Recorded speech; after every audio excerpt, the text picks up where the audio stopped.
Hey everybody, it's Abnormal Nothing here with a compact TNT cannon. It's really simple. Most people build like super big, complex cannons. This one's actually a lot more simple. TNT cannons are made just for mostly, if you don't know what they are, they're made for like factions and PvP servers. If you want to get into someone's base that's claimed and you don't know and you can't destroy the land and stuff, this is pretty much what you do. So the basic form is just 8 blocks. 1, 2, 3, 4, 5, 6, 7, 8. It's actually 9 blocks. It's 9 blocks like this, and you put your source block of water there and let it flow. Actually, it's 10, I guess. It's 10 long. See, and then as soon as the water stops flowing, you put a whatever kind of slab you want there. I like to cover that up so I know how much like TNT I'm supposed to put. So you put your button. You really don't need to put your button yet.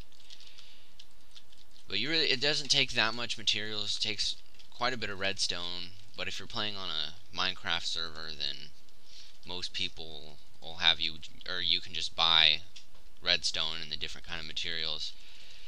Let's see, you get how many? 10? 9 redstone repeaters, and you put them as much as you can. You put like the length as much as you can up to the end of where the water flows.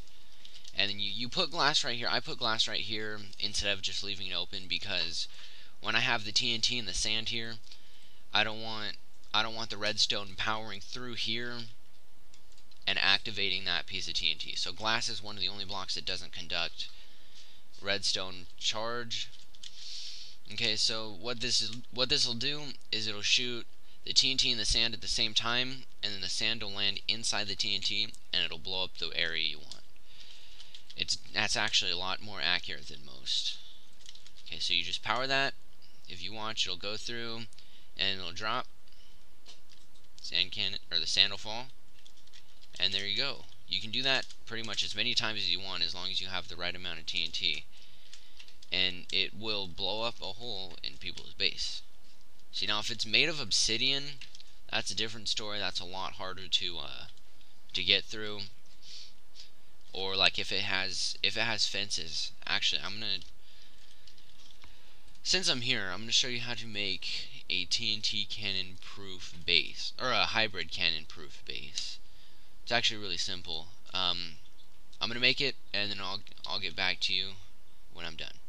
Hello everybody, I am back, and I have just on the fly built a little base that is actually really hard to sand cannon, or to hybrid cannon like I showed you over here.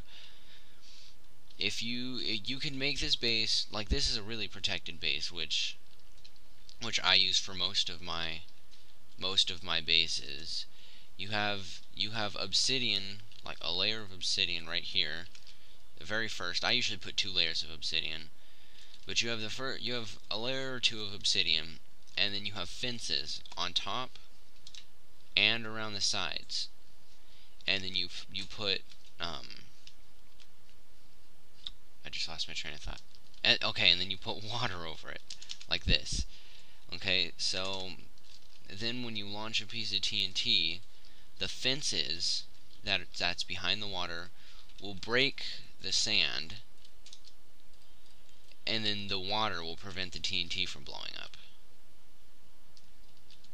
So then if you watch, got the piece of sand and the TNT, and it did not blow up a thing. So you can do that as many times as you want, and it will not break those fences. See, the sand will fall right on top of the TNT, and it won't do anything. So that's pretty much. And then I just have a second layer of obsidian. I usually put that just like let's get a torch really quick. I put a second layer of, actually 2 to 3 layers of obsidian just for extra defensive purposes. I just like to do that because I like to be secure. I store all my diamonds, my protection 4 armor in there. Yeah, please excuse those on the side. I was trying to test something out on the back. It turned out to not be so great. So yeah, this is pretty much make all your walls like that, and you will be protected.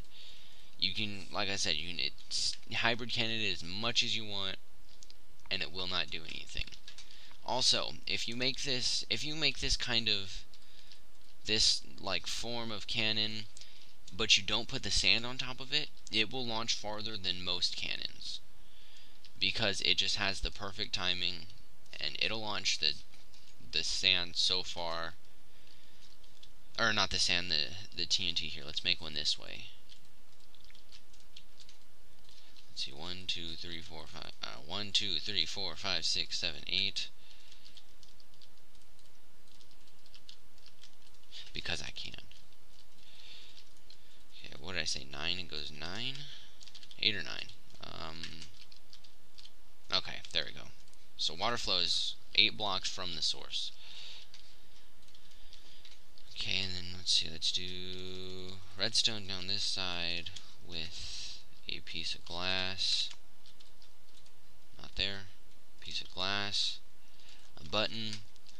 See, these, what I like about these cannons is it doesn't take too much resources, and you can just, the redstone repeaters are easy to make, and it's compact.